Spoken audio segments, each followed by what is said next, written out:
അങ്കമാലി അതിരൂപത അതിസങ്കീർണമായ ഒരു കാലഘട്ടത്തിലൂടെ കടന്നു പോവുകയാണ്. അങ്ങനെ പറയുമ്പോൾ ഏറ്റവും കൂടുതൽ വേദനിക്കപ്പെടുന്നത് നമ്മുടെ പ്രിയങ്കരായ വൈദികർ. അവരുടെ ആത്മനമ്പരം കണ്ടിട്ടാണ് ജോയിസ് അച്ഛൻ അധികാരികളുടെ അധികാര ദുർവിനിയോഗത്തിനെതിരെ ധാർമ്മിക രോഷം ഉണർത്തിക്കൊണ്ട് ശക്തമായ ഒരു സമരത്തിന് ഗാന്ധിജി നമുക്ക് കാണിച്ചു തന്ന ഒരു സമരമുറ, അതിനേക്കാൾ ഉപരിയായിട്ട് യേശു തന്റെ പരസ്യ ജീവിതം ആരംഭിച്ചത് 40 രാവും 40 പകലും ഉപവാസം അനുഷ്ഠിച്ച് ശക്തി പ്രാപിച്ചുകൊണ്ടാണ്. ജോയിസ് അച്ഛൻ ഈ നിരാകാര പ്രാർത്ഥനാ യജ്ഞം ഇവിടെ ആരംഭിക്കുമ്പോൾ എറണാകുളം അങ്കമാലി അതിരൂപതയിലെ ദൈവജനത്തെ ശക്തിപ്പെടുത്തുന്നതിന് വേണ്ടിയാണ്. നമുക്കറിയാം, ഒരു ദൈവശാസ്ത്ര പണ്ഡിതനാണ് ജോയിസ് അച്ഛൻ. നമ്മുടെ കൂട്ടത്തിൽ അനേകം ദൈവശാസ്ത്ര പണ്ഡിതരായ വൈദികരുണ്ട് എറണാകുളം അങ്കമാലി അതിരൂപതയിൽ. എന്നാൽ സിനഡിൽ ഒരു മെത്രാനെ പോലെയെങ്കിലും പോലും നമുക്ക് കിട്ടിയിട്ടില്ല എന്നുള്ളത് വളരെ ഖേദകരമായ ഒരു സങ്കടമാണ്.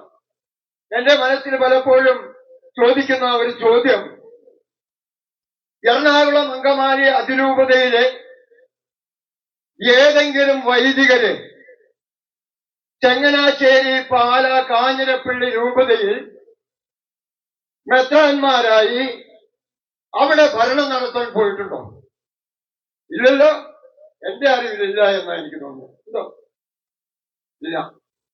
പക്ഷേ കാലം കുറേയായിട്ട് ആന്റണി പടിയറ പിതാവ് തുടങ്ങി ഇങ്ങോട്ടുള്ള പിതാക്കന്മാരെ ഒക്കെ നോക്കിയാൽ നമ്മുടെ എറണാകുളം അങ്കമാലി അതിരൂപതയിൽ നിന്നും ഒരു വൈദികനെയും മെത്രാനാക്കി ഇവിടുത്തെ ഈ എറണാകുളം അങ്കമാലി അതിരൂപതയിലെ ദൈവജനത്തെ കേൾക്കാനും അവരെ മനസ്സിലാക്കാനും അവരെ നയിക്കാനും ഇട വന്നിട്ടില്ല എന്ന് പറയുമ്പോൾ അത് നമ്മളുടെ ഓരോരുത്തരുടെയും ഹൃദയവേദനയാണെന്ന് ഞാൻ പറയും.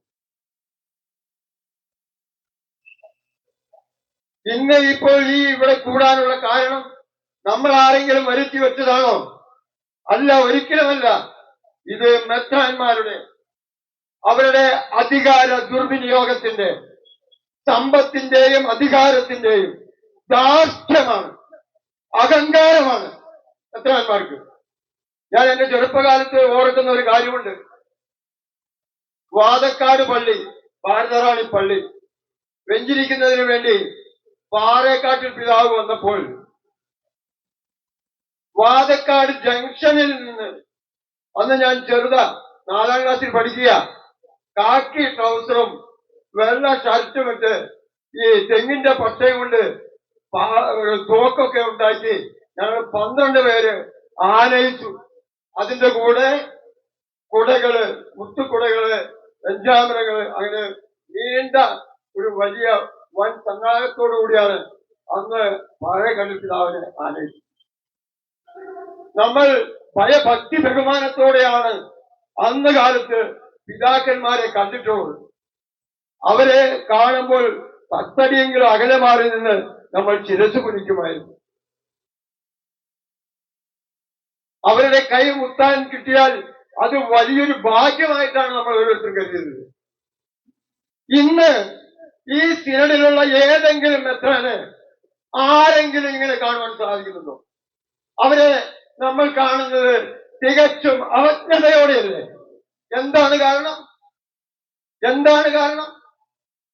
ഇന്ന് ഈ റാഫേൽ തട്ടിൽ പിതാവ് മേജർ ആർച്ച് ബിഷപ്പായിട്ട് അധികാരം ഏറ്റെടുത്തതിന് ശേഷം ഈ അതിരൂപതയിലെ നമ്മുടെ വൈദികരെ കേൾക്കാൻ മനസ്സ് കാണിച്ചിട്ടുണ്ടോ? ഇവിടുത്തെ ദൈവജനത്തിന്റെ പ്രശ്നം എന്താണെന്ന് മനസ്സിലാക്കാൻ ശ്രമിച്ചിട്ടുണ്ടോ? എനിക്ക് ഈ ആപ്പിൾത്തട്ടിൽ പിതാവിനെ പറ്റി പറയുമ്പോൾ ഒരിക്കലും അദ്ദേഹത്തോടു കൂടി ഒരു അരമണിക്കൂർ ചെലവഴിക്കാൻ സമയം കിട്ടി. എനിക്ക് ഇപ്പോൾ പലപ്പോഴും തമാശയായിട്ടാണ് തോന്നുക.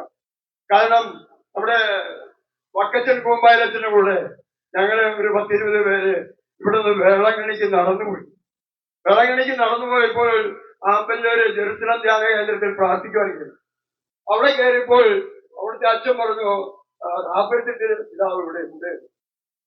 അപ്പോൾ ഉടനെ തന്നെ വക്കച്ചനച്ഛൻ പോയി റാബർട്ട് പിതാവിനെ കണ്ടുപിടിച്ച് കൊണ്ടുവന്ന് ഞങ്ങളുടെ മുന്നിൽ നിർത്തിയിട്ട് പറഞ്ഞു, ഞങ്ങൾക്ക് ഒരു അനുഗ്രഹ പ്രഭാഷണം നടത്തി തരണം. അപ്പോൾ റാഫേൽ പിതാവ് ഇപ്രകാരമാണ് പറഞ്ഞത്: പരിശുദ്ധാത്മാവ് നിറഞ്ഞ പരിശുദ്ധ കന്യകാമറിയം യൂദയായുടെ തെരുവിലൂടെ തിടുക്കത്തിൽ യാത്രയായി. എന്തിനാണ്? എലിസബത്തിനെ ശുശ്രൂഷിക്കുക. പരിശുദ്ധാത്മാവിൽ നിറഞ്ഞ ഏതൊരു വ്യക്തിയും ഇന്ന് ചെയ്യേണ്ടത്, നിങ്ങൾ ഓരോരുത്തരും അനുവർത്തിക്കേണ്ടത് ദൈവിക ശുശ്രൂഷ ഏറ്റെടുക്കുക എന്നുള്ളതാണ്. ഞാൻ ചോദിക്കട്ടെ, ഈ റാഫേൽ തട്ടിൽ പിതാവ് ഈ അതിരൂപതയിലെ മേജർ ആർച്ച് ബിഷപ്പായതിനു ശേഷം അദ്ദേഹത്തിന്റെ പരിശുദ്ധാത്മാവ് നഷ്ടപ്പെട്ടോ? ആ പരിശുദ്ധാത്മാവ് നഷ്ടപ്പെട്ടതുകൊണ്ടാണ് അദ്ദേഹം ഇവിടെ ഈ രൂപതയില് ദൈവിക കാര്യങ്ങളിൽ ഇടപെടാതിരിക്കുന്നത്. എന്റെ സംശയമാണ് അദ്ദേഹത്തിന്റെ പരിശുദ്ധാത്മാവ് നഷ്ടപ്പെട്ടു. കാരണം മേജർ ആർച്ച് ബിഷപ്പായി സ്ഥാനമേറ്റ ഉടനെ തന്നെ അദ്ദേഹം എന്താണ് പ്രസ്താവിച്ചത്? നിങ്ങൾ കേട്ട് കാണും, നേരിട്ട് കണ്ടില്ലെങ്കിലും. അദ്ദേഹം പറഞ്ഞത്, ആലഞ്ചേരിയോട് പറഞ്ഞത്, പിതാവേ അങ്ങ് എന്താ പറയാ, കുറ്റക്കാരനൊന്നും ഞങ്ങളാരും വിശ്വസിക്കുന്നില്ല, മറിച്ച് അങ്ങ് ഒരു വിശുദ്ധനാണെന്നാണ് തട്ടിൽ പിതാവ് പറഞ്ഞത്. അതിന്റെ പുറകിൽ ഒരു രാഷ്ട്രീയം വളരെ ഖേദകരമാണ്. ഇന്ന് നമ്മുടെ അതിരൂപത നേരിടുന്ന പ്രശ്നങ്ങൾ വളരെ ഗുരുതരമായ ഒരു പ്രതിസന്ധിയാണെന്ന് ഞാൻ പറയാൻ തന്നെ അറിയാം. ബെന്നി പാലാട്ടിയച്ചൻ, തോമസ് വാലുകാരനച്ചൻ, വർഗീസ് മാണവളാനച്ചൻ, അതുപോലെ തന്നെ ജപ്പച്ചൻ, അതുപോലെ തന്നെ ജോഷി വേഴപ്പുറമിലച്ചൻ, അവരുടെ ഇപ്പോഴത്തെ അവസ്ഥ അഗ്നികുണ്ഡത്തിലിരിക്കുന്നത് പോലെയാണ്. അവരുടെ കുടുംബങ്ങളിലുള്ള ബന്ധുക്കൾ നീറുകയാണ്. നമ്മുടെ കുടുംബത്തിൽ ഒരു വൈദികനാണ് ഇങ്ങനെയുള്ള ഒരു അനുഭവമെങ്കിൽ നമ്മുടെ അവസ്ഥ എന്തായിരിക്കും? നമ്മളൊന്ന് നമ്മുടെ വിഷയമായിട്ട് ചിന്തിച്ചു നോക്കൂ. അത്രയ്ക്ക് വേദനയുണ്ട് നമുക്ക് ഓരോരുത്തരും. ഇത് പരിശുദ്ധാത്മാവിന്റെ പ്രവർത്തനമാണ്. ഇങ്ങനെ വൈദികരെ വ്യക്തി നിരത്താനായിട്ട്,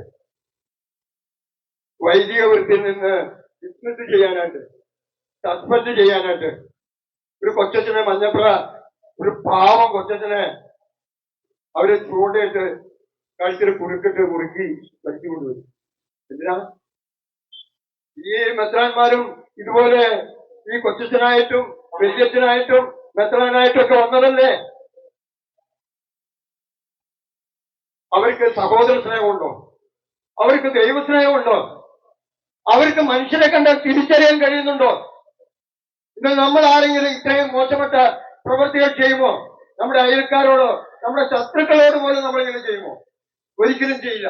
അത്രയ്ക്ക് മോശമായ പ്രവൃത്തികളാണ് ഇന്ന് എറണാകുളം അങ്കമാലി അതിരൂപതയില് സിനഡ് നടക്കുമ്പോൾ ഈ മെത്രാന്മാർ ചെയ്യുന്നത് എന്ന് ചൂണ്ടിക്കാണിക്കാൻ ഞാൻ ആഗ്രഹിക്കുകയാണ്. നിരാകാരത്തിന്റെ പ്രത്യേകത എന്ന് പറയുമ്പോൾ നിങ്ങൾക്ക് ഓരോരുത്തർക്കും അറിയാം, 1993, 94, 95 കാലഘട്ടത്തിൽ ഇവിടെ ചാരായ ഷാപ്പുകളും ഉപഷാപ്പുകളുമായിട്ട് കേരളത്തിലുടനീളം വന്നപ്പോൾ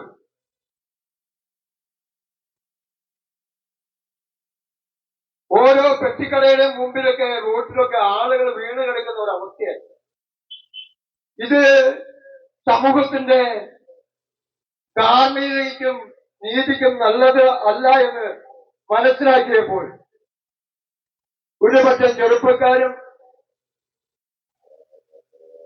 കുറച്ചു വൈദികരും എന്ന് പറയുമ്പോൾ ഈ അങ്കമാലി മേഖലയിൽ ശക്തനായ ഒരു പോരാട്ടം നടത്തിയ അച്ഛനാണ് ജോയിസച്ചൻ. അന്ന് അച്ഛൻ ഒരു പ്രസംഗം പറയുമ്പോൾ എത്രയോ ജനങ്ങൾ ആ പ്രസംഗം കേട്ടിട്ട് അച്ഛന്റെ പുറകെ ഈ സമരത്തിന് വന്നിട്ടുണ്ടെന്നറിയാമോ? അക്ഷരങ്ങൾ കൊണ്ട് അഗ്നിഗോളങ്ങളാക്കി വായുവിൽ അമ്മാനം വരുന്ന രീതിയിലുള്ള അച്ഛന്റെ പ്രസംഗം നിങ്ങളൊന്ന് കേൾക്കേണ്ടതാണ്. ഈ കഴിഞ്ഞ ദിവസം കളമശ്ശേരി ഇവിടെ സെൻട്രൽ വെച്ചിട്ട് തോട്ടിൽപ്പള്ളിയിൽ വെച്ച് ആ കൂട്ടായ്മയുടെ പേരില് ബലിയർപ്പണം നടന്നപ്പോൾ അച്ഛൻ പറഞ്ഞ പ്രസംഗം നമ്മൾ വീഡിയോയിൽ കണ്ടു. ഞാൻ കേട്ടു. ഞാൻ 2 പ്രാവശ്യം കേട്ടു. കാരണം അത് അത്രമാത്രം ഹൃദയസ്പർശിയായിരുന്നു. അച്ഛന്റെ ഹൃദയത്തിന്റെ നൊമ്പരം വേദനയും എന്താണെന്ന് വെളിപ്പെടുത്തുന്ന ഒരു പ്രസംഗമാണ് അച്ഛൻ നടത്തിയത്. നമുക്കറിയാം, അച്ഛന്റെ ഹൃദയം പോലെ മറ്റനേകം അച്ഛന്മാരുടെയും ഒക്കെ വേദനയുണ്ടെങ്കിലും ഇന്ന് അച്ഛൻ സധൈര്യം ഈ സമരത്തിന് വേണ്ടി ഇറങ്ങിത്തിരിക്കുമ്പോൾ നമ്മൾ ഓരോരുത്തരും ശക്തമായ പിന്തുണ കൊടുക്കുക മാത്രമല്ല, ഈ പ്രശ്നങ്ങൾക്ക് പരിഹാരം കണ്ട് എറണാകുളം അങ്കമാലി അതിരൂപത പൂർവാധികം സമാധാനത്തിലും ഐക്യത്തിലും സന്തോഷത്തിലും ദൈവസ്നേഹത്തിലും വളരണമെന്നാണ് നമ്മുടെ ഓരോരുത്തരുടെയും ആഗ്രഹം. അതിനുവേണ്ടിയാണ് നാം ഇന്ന് ഒത്തൊരുമിച്ച് കൂടിയിരിക്കുന്നത്. അച്ഛന്റെ നിരാകാരം കൊണ്ട്, അങ്കമാലിയിലെ നിരാകാരം കൊണ്ട് വളരെയധികം ചലനങ്ങൾ കേരളത്തിലുടനീളം ഉണ്ടാക്കാൻ കഴിയും. കേരളം ഭരിക്കുന്ന സർക്കാർ തന്നെ ചാരായ നിരോധനം ഏർപ്പെടുത്തുവാൻ തക്കവണ്ണം ആ സമരത്തിന്റെ അഗ്നിജാല വളർന്നു വലുതായി. ഞാൻ ഒറ്റൊരു ചെറിയ കാര്യം പറഞ്ഞുകൊണ്ട് ഞാൻ നിർത്തുകയാണ്. കർത്താവിന്റെ ആത്മാവ് എന്റെ മേലുണ്ട്. അന്ധർക്ക് കാഴ്ചയും ബന്ധിതർക്ക് മോചനവും അടിച്ചമർത്തപ്പെട്ടവർക്ക് സ്വാതന്ത്ര്യവും കർത്താവിന് സ്വീകാര്യമായ ഒരു വത്സരവും പ്രഖ്യാപിക്കാൻ എന്നെ അയച്ചിരിക്കുന്നു. യേശുക്രിസ്തു തന്റെ പരസ്യ ജീവിതം ആരംഭിക്കുമ്പോൾ ഒരു സിനഗോഗിൽ കയറി ഏശയ്യായുടെ പുസ്തകം എടുത്ത് വായിക്കുമ്പോൾ ആദ്യം വായിച്ചുകൊണ്ട് ഇറങ്ങിയതാണ്. ഇന്ന് നമ്മുടെ സിനഡിലെ മെത്രാന്മാർക്ക് എത്ര പേർക്ക് ചങ്കൂറ്റത്തോടെ പറയുവാൻ കഴിയും, കർത്താവിന്റെ ആത്മാവ് എന്റെ പേരുണ്ട്? കർത്താവിന്റെ ആത്മാവ് ഉണ്ട് എങ്കിൽ അവർ അന്ധർക്ക് വെളിച്ചമായി തീരേണ്ടതാണ്. ഈ അതിരൂപതയ്ക്ക് ഈ സിനഡിലെ മെത്രാന്മാർ വെളിച്ചം പകരേണ്ടവരാണ്. ബന്ധിതർക്ക് മോചനമാക്കേണ്ടതിന് പകരം അവർ ബന്ധനത്തിലാക്കാണ്. കഴിഞ്ഞ 10-12 മാസക്കാലം ഈ അതിരൂപതയില് കൊച്ചനിയന്മാരെ ബന്ധികളാക്കിയില്ലേ? നമുക്ക് ആർക്കെങ്കിലും വേദനിച്ചോ? അവരുടെ കുടുംബത്തിന്റെ വേദന നമ്മൾ മനസ്സിലാക്കണം. അവരുടെ കുടുംബത്തിന്റെ ഒരു കുഞ്ഞ് ജനിച്ച് ഒരു വൈദികനാൻ ആഗ്രഹിക്കുന്ന മാതാപിതാക്കള്, ആ കുടുംബം എത്രമാത്രം തീക്ഷ്ണതയോടെയാണ് ഒരുങ്ങിയത്. അവരെ ബന്ധികളാക്കിയില്ലേ? അപ്പോ ഈ വചനത്തിൽ വെള്ളം ചേർക്കുകയല്ലേ മെത്രാന്മാര്? ബന്ധിതർക്ക് മോചനം കൊടുക്കാൻ അവർക്ക് കഴിയുന്നുണ്ടോ? കർത്താവിന് സ്വീകാര്യമായ ഒരു വത്സരം വായിക്കുവാൻ അവർക്ക് സാധിക്കുന്നുണ്ടോ? എനിക്ക് തോന്നുന്നില്ല. അതുകൊണ്ട് ഈ മെത്രാന്മാര്, സിനഡിലെ മെത്രാന്മാര് തീർച്ചയായിട്ടും യേശുക്രിസ്തുവിന് എതിരായിട്ട് പ്രവർത്തിക്കുന്ന വ്യക്തികളാണെന്നാണ് എന്റെ ചിന്ത. നമ്മളെ കർത്താവ് നയിക്കും. ഇനിയും ശക്തമായ പോരാട്ടങ്ങൾ നമ്മൾ നടത്തേണ്ടതുണ്ട്. ഈ സമരം ഇവിടെ ഈ വ്യാഴാഴ്ച അവസാനിക്കുകയില്ല. മറിച്ച് വെള്ളിയാഴ്ച രാവിലെ, വ്യാഴാഴ്ച വൈകിട്ട് ഈ സമരം അവസാനിക്കുന്നതിന് മുമ്പ് സിനഡ് ഒരു തീരുമാനം എടുത്തില്ല എങ്കിൽ, അനുകൂലമായ ഒരു സാഹചര്യം ഒരുക്കിയില്ല എങ്കിൽ, എറണാകുളം അങ്കമാലി അതിരൂപതയിലെ ദൈവജനം സെന്റ് തോമസ് മൗണ്ട് വളയും. ഒരു തർക്കം വേണ്ട. ഈ പ്രശ്നത്തിന് പരിഹാരം ഉണ്ടാക്കാതെ നമ്മൾ തിരിച്ചു പോരുന്ന പ്രശ്നമില്ല.